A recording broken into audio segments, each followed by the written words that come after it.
Bueno, muy buenas noches. Vamos a dar inicio a este encuentro de esta tarde. Hoy, 15 de junio, vamos en la semana del Día de la Bandera y en el marco del bicentenario del fallecimiento del general Manuel Belgrano, vamos a homenajear al otro padre de la patria, nada más y nada menos que al general Manuel Belgrano, que ha tenido una importantísima actuación en la historia correntina también, y por eso quisimos homenajearlo en esta semana, teniendo en cuenta que la travesía que desarrolló el general Belgrano a través de nuestra provincia para llegar al Paraguay. Hoy hemos invitado en esta oportunidad al ingeniero Juan Luis Pérego, quien es miembro de número de la Junta de Historia de la provincia de Corrientes, y al doctor Jorge Enrique de Niri, secretario de la Junta de Historia de la provincia, director del Archivo General de la provincia de Corrientes y miembro honorario del Instituto Belgraniano de Corrientes. Nos enmarcamos en el programa de capacitación permanente de la Secretaría de Turismo, Cultura y Deportes de la Municipalidad de la Ciudad de Corrientes a través de la Subsecretaría de Turismo Municipal. Este programa, que desarrollamos desde abril hasta noviembre, abarca en su eje temático de historia y patrimonio cultural de la ciudad a importantes temas vinculados a la historia provincial. Hoy vamos a escuchar, en primer lugar, y la bienvenida de esta noche en nombre del municipio de la capital, no la voy a dar yo, como suele ser habitual, sino hoy tenemos el honor, el placer de que nos acompañe en esta noche de miércoles al señor Intendente Municipal de la ciudad, el doctor Eduardo Tassano. Querido Eduardo, en uso de la palabra. Bueno, ¿me escuchan? Sí. Bueno, en primer lugar, buenas tardes. Alexis, siempre trabajando en pro de la historia y de nuestra querida Corrientes. Y la verdad que también quiero agradecer especialmente al doctor De Niri, que es el miembro honorario del Instituto Belgraniano de Corrientes, y también al ingeniero Pérego, que es de Mercedes, y que también es de dicho instituto y también de la Junta de Historia de la provincia de Corrientes. La verdad que para mí es un honor presentarlos, para mí es un honor que estas jornadas de capacitación permanente estén ustedes disertando, y quiero que sepan que para nosotros es muy importante esta labor, porque nosotros también dentro de nuestros objetivos siempre mantuvimos el recuperar nuestra historia, el de hacerla conocer con las mejores personas, porque entendemos que todo eso también hace a la grandeza de una ciudad y de una provincia. Así que estamos permanentemente apoyando este tipo de actividades que hace la Secretaría de Turismo, Cultura y Deporte, la cual Alexis es nuestra figura coordinadora. Y quiero que sepan que acá cuenten ustedes con un municipio de puertas abiertas, con los brazos abiertos, que a nosotros nos interesa muchísimo la historia, para recuperar y fomentar los valores de Corrientes. Sabemos que tenemos una historia riquísima, y ni hablar del tema que van a hablar hoy, del doctor Manuel Belgrano, con su riquísima historia, el doctor Belgrano, que es sin dudas uno de los máximos héroes que tiene nuestro país, y encima en su paso por nuestra querida provincia. Así que solamente quería destacar eso. Para nosotros es un alto honor la jornada que vamos a vivir hoy, y desde mi humilde lugar, mis respetos y todas las ganas de escucharlos. Gracias, doctor Tassano, gracias por su participación, por sus palabras de apertura en este homenaje que se enmarca en el bicentenario del fallecimiento del doctor Manuel Belgrano. Quiero agradecer también la presencia del señor ministro de Seguridad de la provincia de Corrientes, el doctor Juan José López de Simoni, que también nos acompaña. Los saludamos y agradecemos su participación en esta noche. Y le vamos a dar la palabra ahora al contador Juan Carlos Arce, secretario del Instituto Belgraniano de Corrientes y miembro del Instituto Nacional Belgraniano. Por favor. Está el micrófono, hay que habilitar. Buenas tardes. En nombre del Instituto Belgraniano, quiero expresar nuestro profundo agradecimiento al señor Intendente de la ciudad de Corrientes por propiciar este espacio tan importante que nos permite difundir en estos 200 años del fallecimiento del general Belgrano, su legado y difundir todo lo que él en su corta vida pudo realizar en favor de nuestra nación.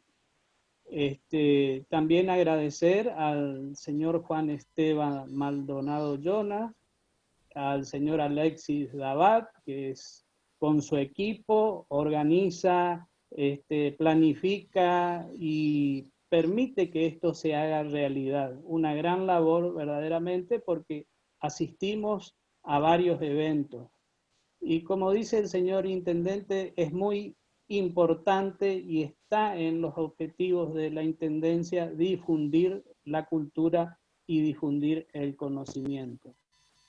Nosotros en anteriores reuniones desarrollamos una semblanza del general Belgrano en su faceta civil, ya recibido de bachiller en leyes y en Salamanca y doctorado en Cádiz, también economista y lector de libros de ciencias políticas. Con todo ese bagaje de conocimientos, él se traslada al virreinato del Río de la Plata, donde la corona española lo designa secretario perpetuo del Consulado de Comercio del entonces Virreinato del Río de la Plata.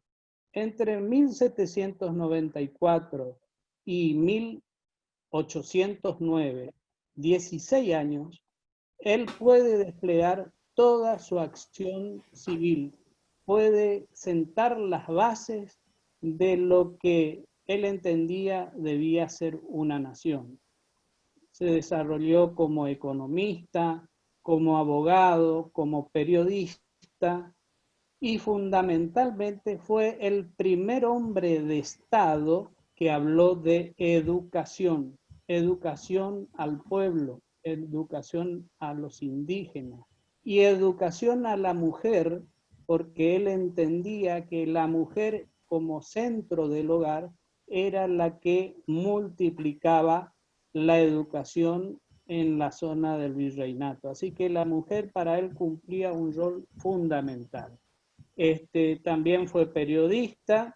En fin, toda esa tarea civil la desarrolló durante 16 años.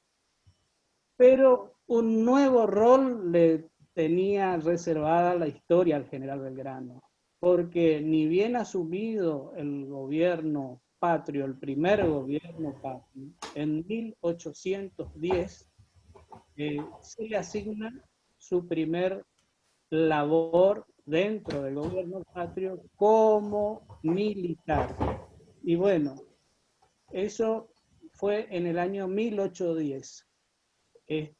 Y ahí comienza la faceta del Belgrano libertador de la patria.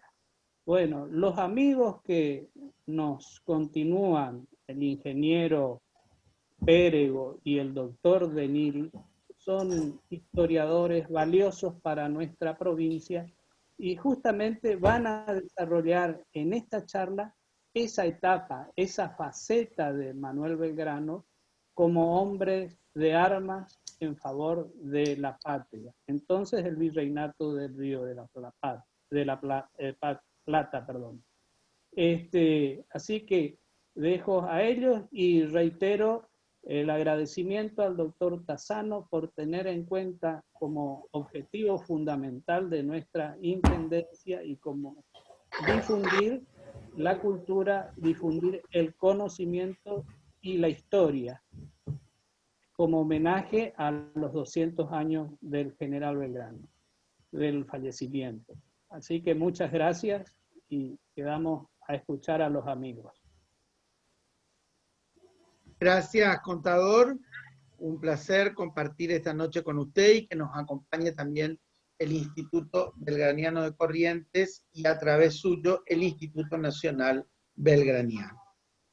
Quiero saludar también al contador Juan Esteban Maldonado Llona, que nos acompaña, secretario de Turismo, Cultura y Deportes del municipio, y al doctor Juan Pedro Picasso, mi compañero incondicional en este proyecto, en este programa de capacitación permanente que pertenece a la Subsecretaría de Turismo Municipal. Quiero darle la palabra ahora al doctor Jorge Enrique de Niri, quien va a ser el primer orador de esta tarde. Él es director del Archivo General de la provincia de Corrientes, secretario de la Junta de Historia de la provincia de Corrientes y miembro honorario del Instituto Belgraniano de Corrientes. A partir de este momento lo escuchamos al doctor de Niri. Vaya un saludo para el doctor Tassano, siempre tan amable con nosotros, para el ministro de Gobierno, el doctor De Simoni, que a partir de su interés por el archivo y su generosidad siempre nos está haciendo llegar alguna cosa sumamente útil para nuestro mantenimiento. También para Juan Esteban, que alguna vez me tuvo que soportar como profesor. En fin, dos reflexiones iniciales. Primero, Corrientes todavía no ha tomado conciencia, a lo mejor, de que de los dos grandes próceres que tiene la patria, que son San Martín, el otro es Belgrano. Hay alguien que está ocupando la pantalla. No sé si se escucha. Escucha, tenés que hablar un poquito más fuerte, se escucha un poquito bajo. ¿Y ahora? Ahí se escucha mejor. Bien. La primera cuestión entonces es, reitero, alguien se está metiendo en la pantalla. Por favor, fíjate, Nico, de apagar todos los micrófonos, por favor. La imagen está metiendo. Belgrano es el único de nuestros héroes conocido a nivel internacional, digamos, que ha tenido que ver, que ha pasado por Corrientes, que estuvo casi 3 meses en Corrientes en 2 oportunidades diferentes. Y la segunda cuestión es que la realidad es que el Belgrano que nosotros honramos era un soldado, no o sea, era doctor y demás, pero eso es todo anterior a la Revolución. A partir de la Revolución, su destino y su decisión personal, porque él lo escribe varias veces, fue luchar con una espada en la mano. Y hay otra cuestión más que me gustaría señalar, y es que no hay ramas del conocimiento en las cuales la autoformación no exista. O sea, Belgrano era un soldado que se hizo a sí mismo a través de lo que mejor manejaba, que eran papeles y libros. ¿Se escucha? Sí, se escucha, sí. Dicho esto, la primera cuestión es la campaña de Belgrano al Paraguay. El primer hecho militar en el que él participa y va directamente de jefe, ¿no es cierto? Lo ascienden a coronel prácticamente al empezar la campaña. Él, una vez que le dan la orden, desde Santa Fe, el 2 de octubre de 1810, ya avisa, ¿no es cierto?, que inicia su campaña. Y dice cuánta gente lleva y demás. El 25 de octubre le llega el ascenso a coronel. O sea que por ahí hay mucha gente que equivocadamente señala que hace la campaña como general. No, durante la campaña fue que lo ascendieron. Justamente el día de la batalla de Paraguarí, la paradoja, ¿no es cierto?, el 19 de enero de 1811, el mismo día él recibe, o mejor dicho, no recibe, le envían desde Buenos Aires el ascenso a brigadier, que era el equivalente en ese entonces de un general. En definitiva, el día 8 él va a llegar a la bajada, que era el nombre que tenía Paraná en esa época, porque era por donde se cruzaba el río, a través de una bajada grande, tal como decía el nombre, y del día 2 de noviembre inicia la marcha hacia Curuzú. Yo voy a hablar nada más de muy grandes rasgos de los jalones de la marcha de Belgrano, porque ese es el tema que con absoluta vaquía y precisión va a tratar el ingeniero Pérego. La cuestión es que el 8 de noviembre llega a Curuzú y el 16 se produce el deslinde ese, ¿no es cierto?, entre Curuzú y Mandisoví, se separa lo que era el pueblo de indios del pueblo de criollos, y que permite que los curuzucuateños con legítimo orgullo se reivindiquen a sí mismos como el primer pueblo patrio.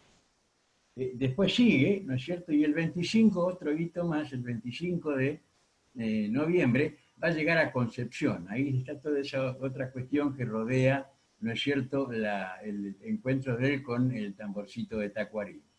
De ahí sigue la marcha, ¿no es cierto?, y va por la costa, inclusive todas las cartas de él le hablan de ribera de costa del Paraná, dicen, hasta que llega frente a la isla Pipé, porque pensaba cruzar por ahí, pero como no tiene medios de franqueo, continúa la marcha hacia Candelaria. Candelaria llega el 15 de diciembre y se ponen a hacer balsas. Ahí hay una cuestión interesante, o sea, la realidad es que Ferré hizo 5 o 6 canoas, pero los casi 2.000 hombres que él llevaba no iban a cruzar en esas 5 o 6 canoas, cruzaron en balsas, eso lo cuenta él en sus escritos, en balsas para 60 hombres que inclusive las probaron a vista y paciencia del enemigo para ver si se sostenían y no se hundían con los hombres de arriba. La cuestión es que el 18 a la noche empiezan el cruce, y durante todo el día 19 también, él va a cruzar recién el 20. Se produce el encuentro de Campichuelo, que es el primer encuentro armado, que es una guardia en definitiva de los realistas que es derrotada y huye. Él cruza directamente hacia Itapúa, lo que ahora conocemos como Encarnación, el día 20, y después ya tenemos que hablar del año 1811. El 19, como dije, que es ascendido a brigadier, y además de eso se dio la batalla de Paraguarí. Es una batalla que él la pelea en condiciones de inferioridad, ataca lo mismo, tenía un espíritu ofensivo que era realmente admirable, ¿no es cierto? Me imagino que haberlo tenido a Belgrano de subalterno debería haber sido una maravilla, porque no hacía falta que le dieran órdenes, él iba al frente. La cuestión es que el día 19 va a ser la segunda batalla, que es Tacuarí. El Paraguarí él no gana, pero tampoco pierde, porque se queda cada uno en sus posiciones. Los paraguayos consideran esa batalla como la primera, que es una superioridad enorme, como 4.000 hombres contra los más o menos 2.000 que tenía Belgrano. La cuestión es que retrocede hasta el río Tacuarí, se atrinchera en el río Tacuarí. Muy buena la acción del paraguayo, del general Cabañas, porque conociendo un camino que era desconocido para Belgrano, hace construir un puente sobre el río, cruza toda su tropa y lo ataca por un flanco, y bueno, Tacuarí es una derrota para Belgrano, que sin embargo logra que el enemigo pacte un armisticio con él. Ese mismo día de la batalla llegan a un arreglo, y una capitulación por la cual él se compromete a cruzar el río de vuelta con sus tropas y abandonar el territorio de Paraguay. La cuestión es que prácticamente ese mismo día, al día siguiente, ya empieza a retirarse hacia Itapúa. El 12 ya está en Itapúa, el 13 ya está en Candelaria, y hay otra cosa interesante. Desde Candelaria, entre el 13 y el 21, hay toda una serie de cartas intercambiadas entre Belgrano y el general Cabañas. Es una correspondencia muy interesante porque empiezan tratándose de los dientes para afuera y terminan como con mi querido amigo, yo a usted lo amo, y cosas muy del tipo de correspondencia romántica de la época. Se tiran flores por todo lo alto, y al final prácticamente, inclusive se piden favores mutuos, sobre todo Cabañas, que tiene sus estancias del lado que está Belgrano, le pide cuestiones por su ganado y demás. Y bueno, después de eso, el 23 de marzo, Belgrano ya recibe orden, se le había mandado antes, pero él en esos días recibe la orden de replegarse hacia la banda oriental para reforzar las tropas que están trabajando ahí, porque los éxitos que se han conseguido en la banda oriental requieren, digamos, diciéndolo muy crudamente, que se ponga toda la carne en el asador. Así que con todos sus soldados emprende la marcha hacia una segunda etapa. Lo interesante es que él se lleva todos los correntinos que estaban peleando junto con él, se los lleva para Montevideo. Entonces le escribe a Galván, que es el teniente gobernador, diciéndole que lo deja sin nada y que es consciente de eso y que le recomienda recurrir a los ardides y engaños para poder hacer frente a cualquier acción del enemigo. Y con eso prácticamente termina la campaña de Belgrano al Paraguay. Bien, le vamos a pedir después otra intervención al doctor Del en responder algunas preguntas y en otros temas que hayan de consulta. Ahora, a ver el ingeniero Pérego, si está preparado, ya podemos comenzar. Muy bien, buenas noches. Muchísimas gracias por la invitación. Yo le Hay voy a que hablar... prender tu cámara, lo único que quería pedirte, el ingeniero Pérego es miembro de número de la Junta de Historia de la provincia de Corrientes y lo quisimos invitar, dada la dedicación que ha tenido él a investigar el paso de Belgrano por nuestra provincia y consideramos que era un trabajo interesantísimo para conocer en el marco de este homenaje que le hacemos al general Belgrano en el bicentenario de su fallecimiento. Perdón, Ahora sí Alexis, le ahora damos la está. palabra. Bueno, buenas noches y muchísimas gracias por haberme invitado. Yo le voy a relatar un adelanto de un trabajo que va a ser presentado en el 20º Congreso de la Junta de Historia de la provincia de Corrientes, cuyo título es La travesía por Corrientes del Ejército del Norte en su expedición al Paraguay. En el año 1810, más precisamente el día 29 de septiembre, la Junta Gubernativa designa al doctor Manuel Belgrano, vocal de la misma, general en jefe del Ejército del Norte, fuerza que como tal no existía, ordenándole, antes de dirigirse a las provincias del norte, que se dirija a la provincia del Paraguay con el objeto que la misma reconozca la autoridad de la Junta Gubernativa, la cual reemplazó a las autoridades coloniales del Virreinato del Río de la Plata. Para ello, Belgrano inmediatamente se pone a organizar las fuerzas militares y la logística necesaria para la marcha hacia el Paraguay, marcha que debía ser terrestre, ya que los ríos Paraná y Uruguay eran controlados por la flota estacionada en Montevideo y cuyas autoridades desconocían a la junta establecida en Buenos Aires. Belgrano se instala en Santa Fe y a medida que van llegando las tropas y elementos del parque militar, van cruzando al río Paraná, concentrándose en la bajada, actualmente ciudad de Paraná. Es así que para fines del mes de octubre, más precisamente el día 22, comienza su marcha hacia el Paraguay. Para ello debía atravesar todo a lo largo las actuales provincias de Entre Ríos y Corrientes, travesía en la cual era necesario conocer el terreno y no se tiene bien en claro cuál es el mapa o carta geográfica utilizada por Belgrano, ya que los mapas de la región, en su mayoría confeccionados por los jesuitas, principalmente en el siglo XVIII, de ellos se destaca el realizado por Vicentio Carrafa, considerado como el más perfecto en la cartografía jesuítica, y otro es la carta esférica, realizada por Félix de Azara, y son los que posiblemente utilizó en su travesía. Ambos, con una característica en común, son poco detallistas y en donde la labor de los vaquianos era imprescindible. Si podemos ver la primera diapositiva. Ya le comparto. Aquí está. Oh.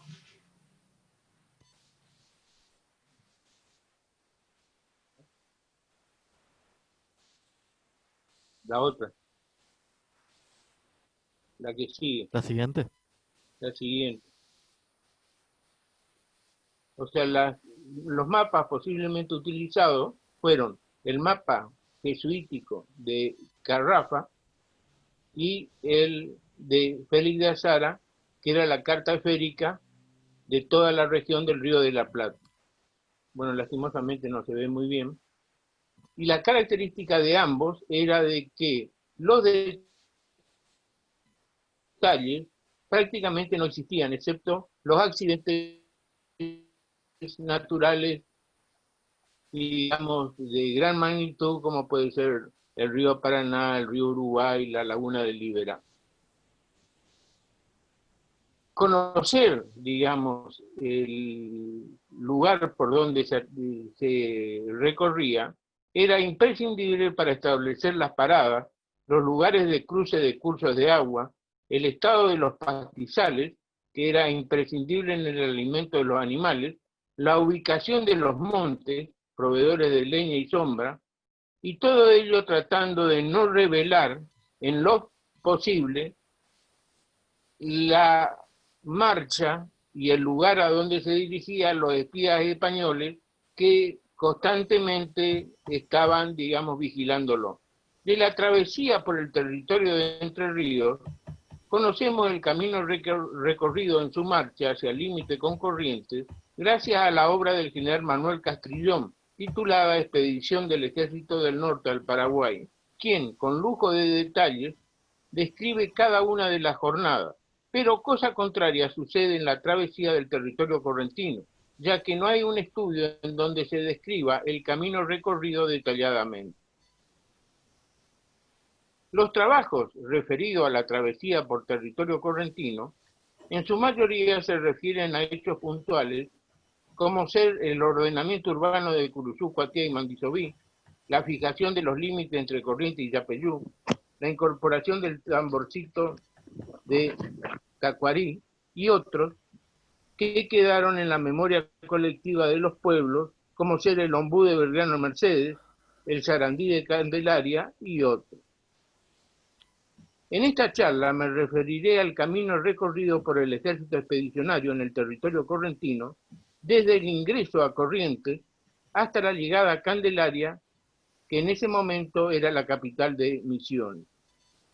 La base documental para establecer el recorrido son la correspondencia del general Belgrano, fuente de inmenso valor, ya que Belgrano era una persona que mantenía una copiosa correspondencia con la Junta Gubernativa, con el teniente de gobernador de Corrientes, Elías Galván, con personas paraguayas, con subordinados, de tal forma que despachaba 2 o 3 cartas diariamente, y las cuales las fechaba en el lugar donde se encontraba, ya sea paraje, vecindario, estancia, tanto en castellano como en un guaraní escrito como lo oía. Dicha correspondencia se encuentra en el Archivo General de la Provincia de Corrientes, la cual la está publicando el doctor Denigli, las obras del Instituto Nacional Belgraniano, el Museo Mitre entre las más importantes. Otras fuentes para este trabajo fueron los trabajos de Bosé sobre el desarrollo del correo en la época colonial, las descripciones de los caminos departamentales, obras de Zacarías Sánchez, el mapa de la provincia de Francisco Foguillán y José Col, hecho en 1891. Este mapa es importante porque señala caminos vecinales existentes antes del alambrado generalizado de los campos. Para ello, dividir la travesía en tramos, como vemos en el mapa de la provincia. Vamos a ver si podemos ver la diapositiva esa, donde está el mapa de la provincia de Corrientes, más adelante. La otra.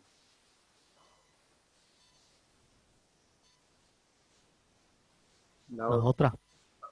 La otra, sí.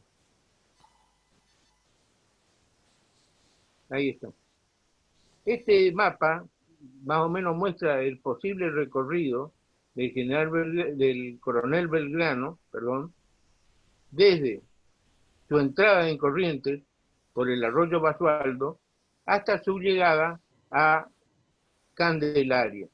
dividida en 5 tramos. El primero de ellos corresponde al arroyo Basualdo Curuzú, el segundo Curuzú Cuatiá, paso de Caguazú, el tercero es Caguazú, Yaguareté Corá, el cuarto es Yaguareté Corá, San Antonio o costa sur del río Paraná, y el quinto es San Antonio, costa sur del Paraná, Candelario. El ingreso de la vanguardia se produce, o sea, el primer tramo, Arroyo Basualdo a Curuzú Cuatiá, se produce el día 31 de octubre por la naciente del Arroyo Basualdo en el Paso Seco, ubicado en el campo del capitán de las milicias de Entre Ríos, José Casco. Pero Belgrano continúa bordeando la cuesta oriental de la Cuchilla Grande hasta el campo de Pedro Borda y rodea las nacientes del río Mocoretá, maniobra que le insume 2 días de marcha adicionales, porque si atravesaba el Mocoretá en lo del campo de Borda, solo necesitaba 1 día para llegar a Curuzú Cuatiá. Pero esta maniobra tenía el fin de confundir a los espías españoles, haciéndoles pensar que se dirigía hacia la costa del río Uruguay. Arriba a Curuzú Cuatiá al atardecer del día 7 de noviembre, que describe en su memoria como un pueblo que tiene 20 o 30 ranchos. En el mismo permanece un total de 12 días hasta la mañana del día 19, realizando diversas labores que conocemos, digamos, todos.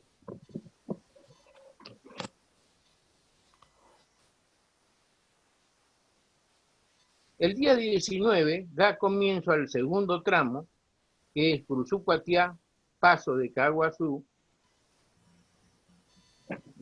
Para un mejor estudio de este tramo, lo dividimos en 2. Uno corresponde a Curuzú Cuatiá, estancia franciscana, lo llamé yo, que es la estancia Nuestra Señora del Carmen, que era la estancia proveedora de carne a la reducción de San Fernando de las Garzas, que se encontraba en las inmediaciones de la actual ciudad de Bella Vista. Este campo fue abandonado alrededor del año 1798. En este recorrido se observan las distancias y los siguientes, digamos, paradas. Estas paradas luego se constituyen en las postas del camino de correo entre Curuzú y Mercedes, y también le indico los ocupantes de cada uno de los campos y el momento en que ocupan. En la mañana del día 19, Belgrano y una reducida comitiva se desprenden del grueso de la fuerza expedicionaria y se dirigen a la piedra de Itapucú, quizás para constatar si había un hito que indicara que ese era el límite de Yapeyú y Corrientes, cosa de que, digamos, habían manifestado las autoridades del pueblo de Yapeyú. Posteriormente se dirige al sitio de la abandonada estancia franciscana Nuestra Señora del Carmen, lugar que actualmente ocupa el pueblo de Mercedes, y era conocido como un botí, que en el idioma guaraní significa lugar con muchos ombúes, y que la memoria colectiva del pueblo de Mercedes señala un ejemplar como el ombú donde descansó Belgrano. A la mañana siguiente del día 20 de octubre da comienzo al tramo de la estancia franciscana Nuestra Señora del Carmen al paso de Caguazú. Arriba al paso de Caguazú en la misma jornada, debiendo antes cruzar el arroyo Payubre Grande por el paso Pucheta, y de allí se desprende una sección que se dirige al paso de Capitán Miní en el río Corrientes, mientras el grueso del ejército se dirige al paso de Caguazú en dicho río. Este trayecto atraviesa prácticamente por el medio la región del Payubre, región que llama la atención de Belgrano, y posteriormente en su autobiografía escribe sobre la misma lo siguiente: salí de Curuzú con todas las divisiones reunidas, dirigiéndome al río Corrientes, al paso que llaman de Caguazú, por campos que parecían no haber pisado la planta del hombre, faltos de agua y de todo recurso, y sin otra subsistencia que el ganado que llevaban. Lo que ignoraba es que estaba sufriendo una de las consecuencias de un evento climático a nivel mundial, como lo fue la pequeña edad del hielo, que posteriormente lo veremos, digamos, un poquito más. El cruce del río Corriente en el paso de Caguazú le demandó alrededor de 3 días, ya que no se encontró en el lugar con embarcaciones u otro medio para cruzarlo, que no fueran las pelotas, y balsas construidas con tronco del cercano monte de Caguazú.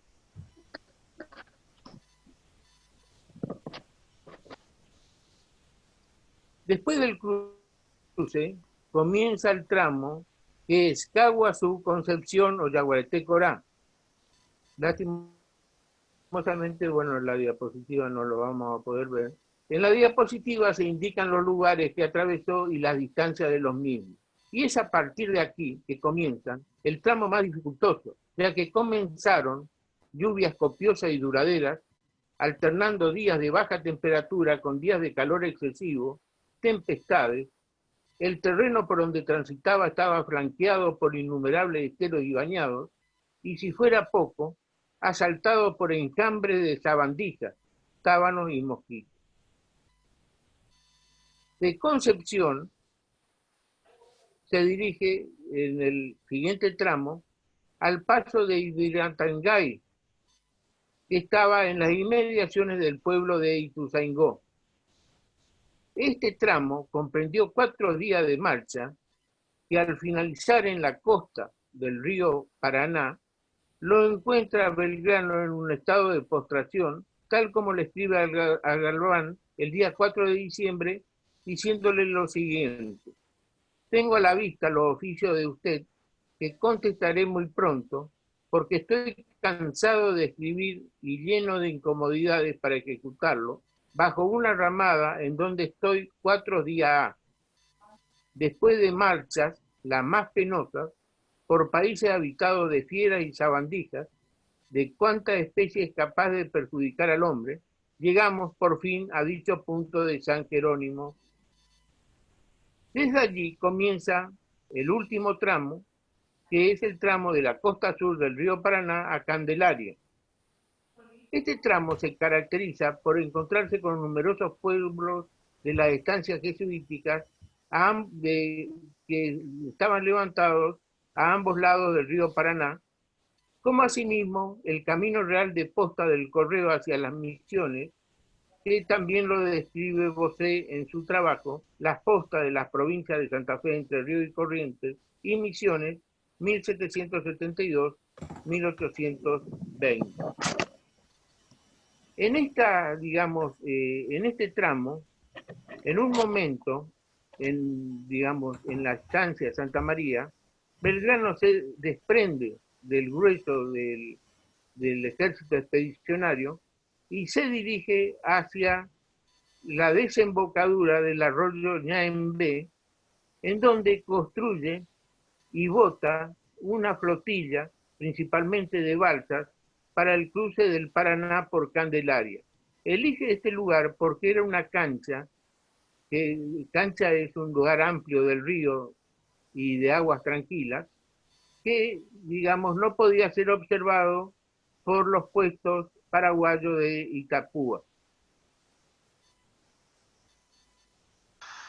De ahí se dirigen, una vez, construido y botado las balsas, principalmente, contaba solamente con un bote que fue construido, por personal de Pedro Ferré.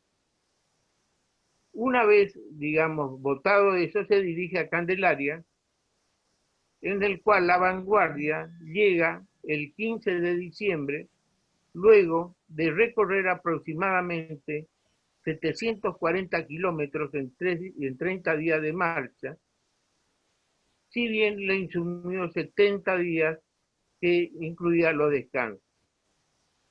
Eso es, digamos, lo que le tengo para comentarle para ustedes. Bien, ingeniero. Bueno, a partir de este momento vamos a habilitar el espacio de preguntas, así que los que quieran hacer preguntas lo pueden hacer a través del chat. En el chat, que ya está habilitado, pueden hacer sus preguntas dirigidas al ingeniero Pérego como al doctor Deniri. Mientras tanto, quisiera yo pedirle al doctor Deniri que nos adelante algo del trabajo que está llevando adelante en la presentación de un libro muy próximo. Su último libro es un trabajo impresionante dedicado a las cartas de Belgrano, es el segundo tomo dedicado a las cartas de Belgrano y que se refiere a las escritas en 1811, ya durante la travesía, y dedicadas al gobernador de Corrientes, al teniente gobernador Elías Galván. Por eso quería pedirle al doctor Deniri un adelanto de ese trabajo que sé que ha sido arduo, porque lo he visto trabajar en el archivo y sé que ha sido un trabajo que a nosotros nos va a producir un enorme fondo documental para investigación. Profe. Hay una imagen del mapa todavía. Tenés que, Nico, ¿Te dejo de compartir? Perfecto. Sí, por favor. Retirar la imagen para que pueda hablar el... Ahora te veo a vos. ¿Ahora sí? Ahora ocupás toda mi pantalla, Alexis. Ahora sí, ahora sí. El trabajo versa sobre las 17 cartas restantes. Hay una que es de las más importantes e interesantes porque es muy larga además, que es la correspondencia, una correspondencia con Fernández Blanco, con Ángel Fernández Blanco, que era también es interesante para desmantelar toda una serie de mitos, ¿no es cierto? Por ejemplo, la realidad es que las cosas que se le suministraron a Belgrano, hubo donaciones, pero hubo muchas que se las cobraron también. Y ahí está la factura. Fernández Blanco es el que se la manda. Lo publicó eso el Instituto Nacional Belgraniano. La correspondencia de la Junta, porque hay otra cosa que es interesante, que en esta oportunidad lo que yo hice es un estudio comparativo de lo que Belgrano le escribe, que como decía el ingeniero Pérego, era un gran escritor, o sea, de una capacidad impresionante para...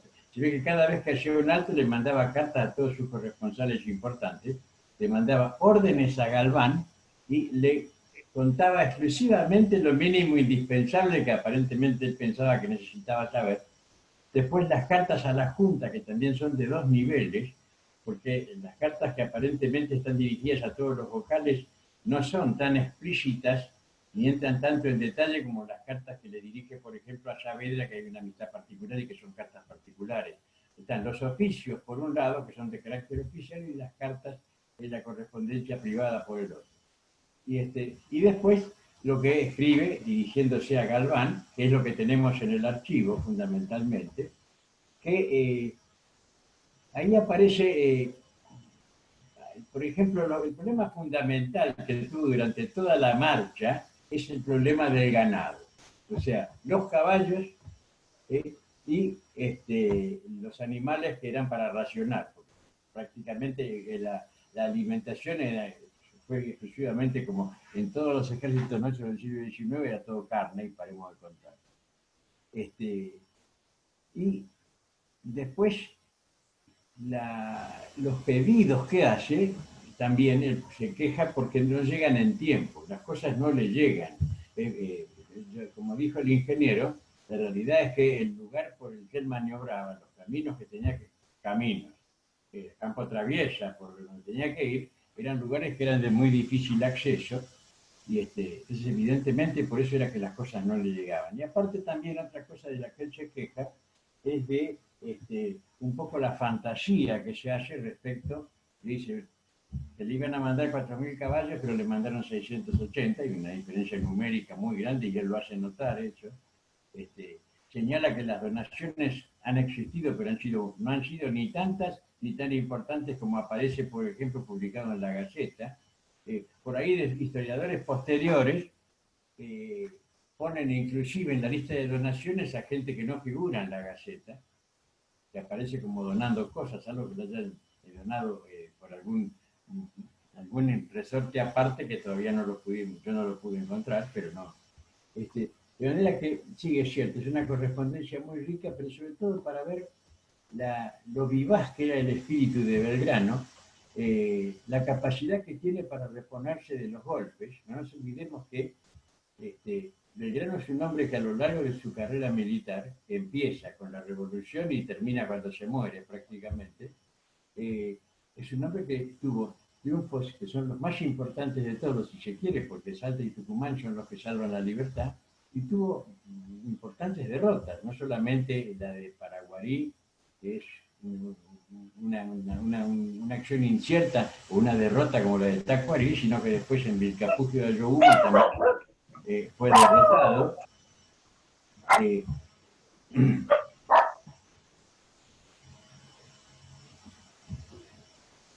Un cánido.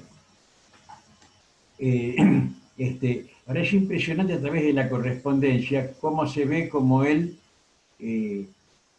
mantiene el espíritu ofensivo. Por ejemplo, sí, de Paraguarí él se fortifica en Tacuarí, no se va para atrás ni nada por el estilo. Recién después, cuando ya no tiene prácticamente medios físicos para oponerse a los paraguayos, es que llega a un arreglo, una capitulación, y también se retira en condiciones honrosas del enemigo, no lo persigue, acuerda con él se retira, digamos, con todas sus armas y sus hombres. Eso se transparenta a través de las cartas. Él está permanentemente señalando qué es lo que piensa hacer y nunca está pensando, no hay una sola visión derrotista, sino que es el que está listo preparándose. Por ahí se queja, hay veces que pierde la paciencia, se queja de algunos de los subalternos que tiene porque no responden a sus expectativas. Hay algunos, por ejemplo, que se fue y se escondió en un pueblo brasileño y directamente abandonó el frente de batalla. Otros que los manda a Corrientes con un mensaje, y en Corrientes siempre unas alarmas infernales respecto a lo que está pasando. Él no, él es un espíritu intacto permanentemente, y un hombre que está, aparte, la disciplina de su ejército es interesantísima. Era un hombre muy duro con las cuestiones disciplinarias, muy exigente, a pesar de lo cual era muy querido. A veces, como dicen, ¿no es cierto?, el profesor que uno recuerda es el que más le exigió. Bueno, cuando a él le hacen, porque vuelve de la campaña del Paraguay, y por supuesto los argentinos somos, ya siempre hemos sido así, le hacen un juicio, lo juzgan. En el juicio, todos los que habían ido con él, unánimemente lo ponen por las nubes. O sea que al final, por supuesto, queda libre de culpa y cargo. Entonces, justamente él en 1811 va a volver a Paraguay, pero para poder volver pide que se resuelva de una vez por todas el juicio, porque no va a ir él como plenipotenciario cuando todavía está acusado. Así que ahí es cuando en definitiva sale la sentencia por la cual lo liberan de culpa y cargo. De manera que sí, va a ser un libro, en realidad son recopilaciones. Lo que sí es que yo hago un estudio preliminar en el que analizo, ¿no es cierto?, esto que estoy diciendo de las cartas a la Junta, las cartas, el intercambio de correspondencia con Fernández Blanco, que es una sola carta, pero muy valiosa por la cantidad de información que contiene. Y bueno, y lo que queda en el tintero sería hablar un poco de la campaña mejor dicho, de el viaje de la misión diplomática en el Paraguay de 1811, porque firman un acuerdo con los paraguayos Eli Echavarría, que es el otro enviado que se manda, pero hacen un acuerdo con los paraguayos. Lo importante en ese momento, evidentemente, primero la Junta, después ya la última parte es el triunvirato, porque los envía a la Junta, pero terminan teniéndole cuenta al triunvirato, ahí se produce el cambio. Pero es que era evidentemente el problema económico. El acuerdo que firman tiene 5 artículos, de los cuales 4 son económicos. El otro es un artículo aparte que habla respecto, ¿no es cierto?, a la cuestión de custodia y demás. El importante, desde el punto de vista de los correntinos, es el número 4, porque ahí se analizaba la situación del Ñembucú y se dejaba en un stand-by las cosas, se dejaban como estaban. Entonces, quedaba, el Ñembucú es el territorio que está enfrente de Corrientes, desde Paso de la Patria hasta Candelaria. Y el epicentro era lo que es Pilar, hasta el día de hoy, Nuestra Señora del Pilar de Ñembucú, y los correntinos que habían tenido, que fueron los primeros en poblar ahí, tenían un fuerte en Curupaití, que es un presidio, una guardia que custodiaba el río para cuando los indios venían a hacer malones.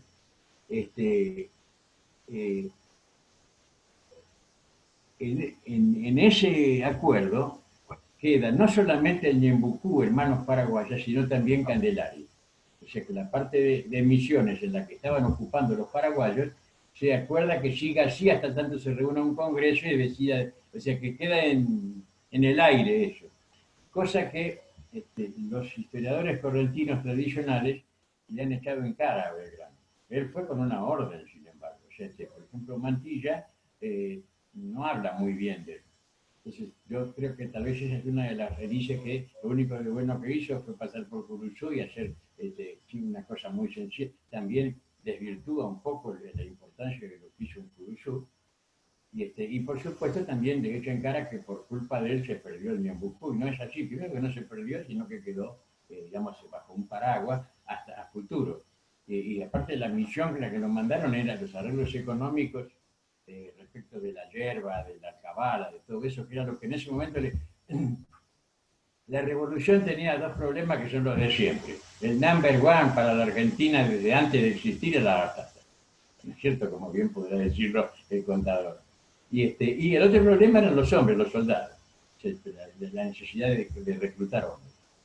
Acá no entra el tema de la recluta, pero el acuerdo era eminentemente económico y en función de las necesidades que tenía la cabeza de la revolución, que era cual, Buenos Aires.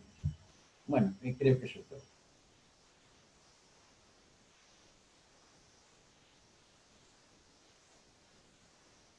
Es todo, Alexis. ¿Hay alguna pregunta?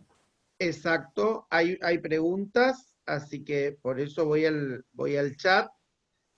Al ingeniero Pérego, muy valioso el mapa, dice la profesora Nancy Sarazúa, muy valioso el mapa que presentó con respecto al recorrido del general Belgrano. Le pregunto, ¿cuál fue la asistencia de Corrientes y Candelaria para sumar a su campaña? Hablo del aporte de Ferré, pero ¿hubo otros aportes o solo esto? La pregunta para el ingeniero Pérego. No, evidentemente hubieron numerosos aportes. Por ejemplo, digamos, los mejores vaquianos que consigue es, digamos, en la región del Payubre, que se ponen a disposición de él. Después mucha gente, digamos, donó, digamos, animales. O sea, hubo aportes, digamos, en todo el trayecto. Si bien, digamos, no fueron de gran magnitud, pero bueno, pero fueron gotas que fueron paliando, digamos, algunas situaciones. Hay que recordar de que, por ejemplo, la ración del soldado consistía en diariamente 1,5 kilos de carne, 250 gramos de galleta, 850 gramos de arroz o farina. Y una vaca en verano racionaba a 80 hombres, o sea, soldados, y en invierno a 50. Por lo tanto, había que constantemente tener animales para la faena, para alimentar a todo el ejército.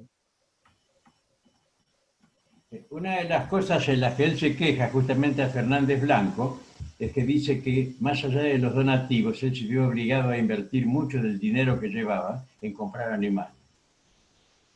O sea, porque no le alcanzaban los abastecimientos y las donaciones eran de, digamos, de pequeña magnitud. Sí, cuando más flaco era el animal, menor cantidad de hombres que, digamos, racionaban con una cabeza de res, ¿no? Hay un saludo acá del profesor Hugo Chavarría, dice escucharlos y seguir aprendiendo. Gracias por convocarlos, dice. También hay una pregunta sobre cuándo pasó por Corrientes. Sí, Belgrano sí. pasó por Corrientes en 1811, no en 1810. O sea, con su ejército pasó, Corrientes estamos hablando de la ciudad, ¿no es cierto? Con su ejército Sí. pasó por el camino que dijo el ingeniero Pérego. Al año siguiente, en agosto, él pasa por Corrientes, el 28 de agosto llega a Corrientes, de ahí pide permiso para ir al Paraguay. Después cuando vuelven, ¿no es cierto? Y terminan, para hacerla corta, el 23, 24 de octubre, ¿no es cierto? Va a estar de vuelta en Corrientes y se va a ir el 31 de octubre de 1811 para Buenos Aires. Muy bien. Esa es la pregunta que tenía Eduardo de la Rosa. Preguntaba cuándo pasa por Corrientes Capital, hablaba puntualmente. También hay otros saludos que dicen que un gusto escucharlos, un orgullo volver a escuchar a mi profe de Niri, dice Mónica Ojeda. Hay saludos de la Dirección de Cultura de Mercedes, que están siguiendo esta presentación y que proponen que se va a reproducir la propuesta es que se reproduzca por la radio municipal de Mercedes, así que si Dios quiere alcanzará otros públicos más allá de esta presentación del Zoom. El ingeniero Pérego. Sí, una... ¿Sí? No, comento nomás que Belgrano era un hombre muy cuidadoso. Para esconder el lugar, digamos, el camino para dirigirse, digamos, a su destino, esconde cosas como, por ejemplo, los toneles, que eran, digamos, para depositar agua, porque si los espías se daban cuenta de que estaba comprando muchos toneles, enseguida iban a tener idea por dónde iban a pasar, que era, digamos, por la región del Payure, como lo hizo. Porque si iba por el camino de la costa del Uruguay o el camino de la costa del Paraná, no necesitaba llevar, digamos, toneles para, digamos, guardar agua. Podemos saber, al doctor De Niri quiero preguntarle, ¿podemos saber con exactitud o son solo, digamos, alguna leyenda urbana dónde se alojó el general Belgrano durante el mes que estuvo viviendo en Corrientes a la espera de su autorización para pasar al Paraguay en el camino a la misión en 1811, a la misión diplomática de 1811? Él está un tiempo en la ciudad, pero no podemos saber con precisión dónde se alojó o si se alojó en distintos lugares. Sí, si me puede poner la imagen me encantaría. Bien. Porque no he estado en ningún momento. O sea, me gustaría estar seguro de que no es solamente la voz lo que se escucha, ¿no? No, se te ve, lo que pasa es que vos yo no me veo, bueno, listo. Vos no por eso estoy aprendiendo. Y cada vez quiero aprender más de esto porque evidentemente vamos a depender cada vez más. El tema es que eso no es historia. Insisto, eso es folclore. Muy lindo, es muy romántico. Las leyendas urbanas son muy interesantes, pero no son historias. Porque no hay forma de comprobarla. Si hay una leyenda no es urbana, ¿no es cierto? En la década del 30, por ahí, Justa Díaz de Vivar publicó en la revista del Santuario de Itatí, El Mensajero de la Virgen, publicó un muy lindo, un artículo muy romántico en el que narra una tradición de una Josefa Mantilla, según la cual cuando ella era una chica de 11 años, había asistido a un baile en la casa de los Perichón, o sea, específicamente la casa de los Martínez, ¿no es cierto?, donde ahora está el Museo de Antropología.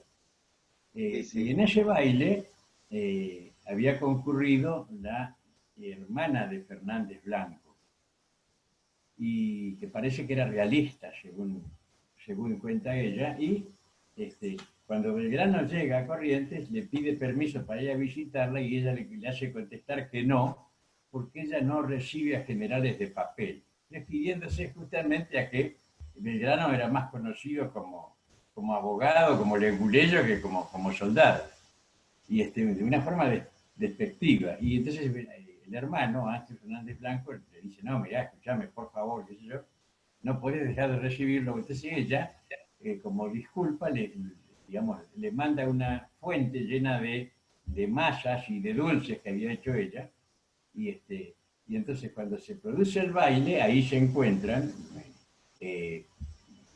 Usted de Vivar habla de que ella llega, entra a la sala del baile triunfante, con los colores del rey de España sobre la cabeza en unas cintas, y Belgrano le gran uniforme, y bueno, se acerca a ella y le pide que le permita abrir el baile con él, y ella acepta y los dos abren el baile. Y después de eso, la Josefa esta, la nena, Belgrano va a hablar con ella, eso es lo que dice ella, y ella le pregunta, Belgrano le pregunta por unos bailes que se hacían, que eran los bailes del bajo, por decir así, ¿no es cierto? O sea, y ella le dice que nosotros no vamos a bailes de mozas. Pero dice, pero ustedes también son mozas, ¿no? Entonces, parece que la palabra mozas en la época se utilizaba para referirse a las damas de picos pardos, o sea, las mujeres de vida liviana. Y entonces Belgrano se ríe cuando ella le explica lo que significan, y le agarra el pañuelo y se lo llena de masas y la acompaña con los padres. Yo lo cuento muy sucintamente, pero reitero, eso no es historia, es una hermosa tradición, para mí es folclore, entra dentro de lo que sería digamos, el saber y conocimiento popular, en este caso a través de alguien más o menos conocido, la que rescata la tradición es la pintora impresionista más importante que ha tenido Corrientes, como vos sabrás, ¿no es cierto? La pintura de Juste de Vivar sobre el Canillita es maravillosa. Pero bueno, la cuestión es esa, como leyenda urbana, ahora sobre qué calle, en qué casa se tuvo más de una, eso, y no hay antecedentes, por lo menos, yo en su momento esto lo hablé le pregunté a Gustavo Sor, que sabe muchísimo de quién estuvo y dónde y cuándo en la ciudad de Corrientes a través de toda su historia, especialmente la colonial, pero no hay eso. No se podría documentar eso. Perfecto, perfecto. Bueno, hemos cumplido con todos la solicitud de preguntas, y quiero agradecer a los dos disertantes. Antes de darle unos minutos para hacer el cierre, ahora vamos a pasar a las conclusiones, así que le vamos a dar un minuto a cada uno para hacer el cierre de su tema. Cada uno podrá en este momento concluir su presentación y después pasaremos al cierre de la conferencia. Le damos la palabra primero al ingeniero Pérez. Bueno, digamos, de acuerdo a este trabajo, lo que uno observa es de que era un hombre enérgico, que no se aminalaba ante las dificultades, cruzó la provincia de lado a lado, y bueno, llevando, digamos, un ejército con un parque adjunto muy numeroso, y logró su objetivo. Si bien fue derrotado en las batallas, logró el objetivo que era más político que militar. Bien, bien, ahora sí le damos la palabra. Vamos a darle la palabra para las conclusiones al doctor De Niro. Como dije al principio, porque aparte cada época ejerce su propia influencia sobre la historia, hay una tendencia a negar inclusive el papel militar importante de Belgrano, por ese proceso de demonización que han sufrido los militares en los últimos años. Es comprensible, pero en materia de historia hay que ser objetivo. O sea, la paradoja es que todo lo que exaltamos de Belgrano como logros trascendentes está vinculado con sus actividades como soldado. Eso una. Y la otra, que es la que me parece más importante, es que Corrientes tiene una deuda, digamos, mental, diría yo, con Belgrano, de reconocerlo como legítimamente como uno de sus hombres. Porque si nosotros exaltamos a San Martín porque nació en Corrientes, nosotros a Belgrano podemos exaltarlo porque ha protagonizado la primera acción militar, ¿no es cierto?, de los correntinos. Él fue el que los llevó y los condujo en esa campaña al Paraguay. Además, atravesó todo el territorio de la provincia. Fue una cosa pionera.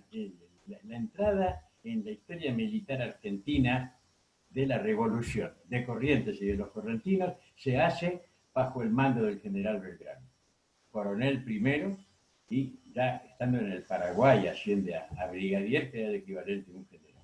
Dice, pero lo importante es que tenemos que hacer conciencia, asumir de cuánto de él tenemos, o sea, de cuánto tiempo estuvo acá, qué acciones protagonizó.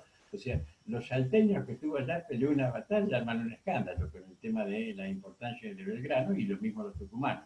Nosotros tenemos tanto más derecho de ellos de reivindicarlo como nuestro, como uno de nuestros héroes principales, uno de los constructores de la patria, los primeros pasos, el primer capítulo y el aprendizaje que lo condujo después a sus grandes victorias allá de Tucumán, lo hizo en el suelo de Corrientes y en los campos de batalla del Paraguay.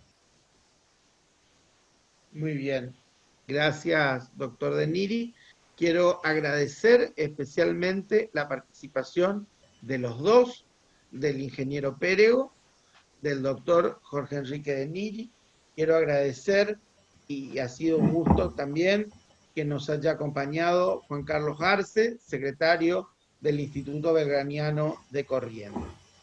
Ahora, para hacer las palabras de cierre de esta conferencia, quiero invitar al contador Juan Esteban Maldonado Llona, quien es secretario de Turismo, Cultura y Deportes del municipio. Juane, querido, está en la palabra. A ver.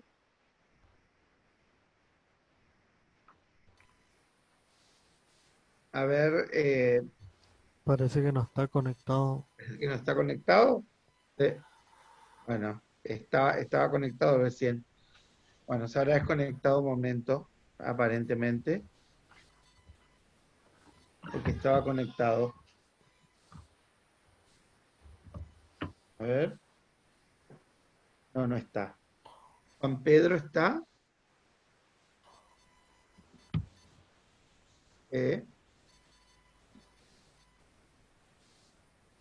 A ver, Nico. No veo a todos los asistentes yo desde acá.